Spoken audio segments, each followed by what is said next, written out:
பரவாயில்லைங்க. இதை தாண்டி ஒரு ரூல் ஒண்ணு போட்டாங்க.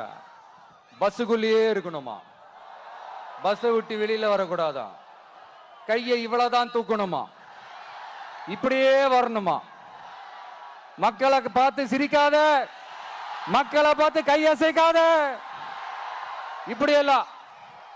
ஐயோ ஐயோ ஐயோ, நானும் என்னவோ ஏதோ நினைச்சேங்க. செம்ம காமெடியா இருக்குங்க. I'm just enjoying like anything. நேரடியாவே கேட்கிறேன், சிஎம் சார் மிரட்டி பாக்குறீங்களா? அதுக்கு இந்த விஜய் ஆள் இல்ல சார், அதுக்கு நாம ஆள் இல்ல சார். என்ன செஞ்சிருவீங்க? மேக்சிமம் கொள்கைய சும்மா பேருக்கு மட்டும் வச்சுக்கிட்டு குடும்பத்தை வச்சு கொள்ளையடிக்கிற உங்களுக்கே இவ்வளவு இருந்தா,